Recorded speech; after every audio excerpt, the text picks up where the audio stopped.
રક્ષાબંધન પતી ગઈ. તમે ક્યાં મનાવી રક્ષાબંધન?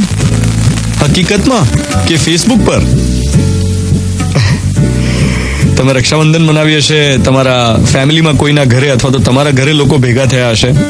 એના પછી તમે ક્યાં એન્જોય કર્યું? ફેસબુક પર કે રિયલમાં? કેટલા બધા લોકો એવા હોય છે કે જે દરેક તહેવારને રિયલમાં જેટલો સેલિબ્રેટ કરે એટલો જ ફેસબુક અને ઇન્સ્ટાગ્રામ પર પણ કરતા હોય.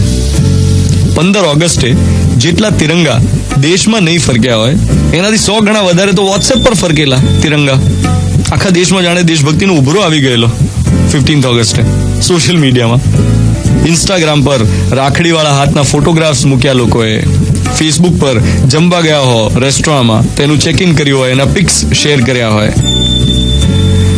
ભાઈના ઘરે બહેન માટે કોઈ સ્પેશિયલ વસ્તુ બની હોય તો એ થાળીનો ફોટો શેર કરે. ના, થાળી નહીં.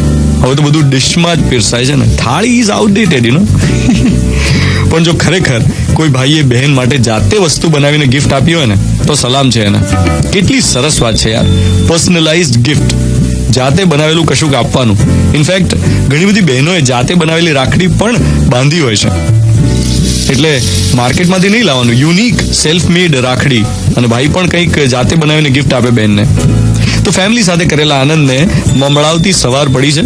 બસ તમારા જીવનમાં, તમારા ફેમિલીમાં, પરિવારમાં આવી જ આનંદની કિલકારીઓ ગૂંજતી રહે એવી શુભકામનાઓ સાથે આજના દિવસની શરૂઆત કરી રહ્યો છું. પણ મોર્નિંગ મંત્ર થોડો અઘરો છે.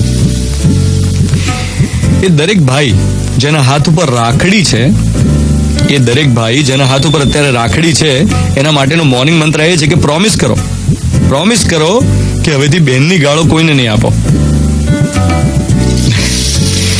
મિર્ચી 98.3 FM, હું છું ધ્વનિત તમારી સાથે. Good morning my dear.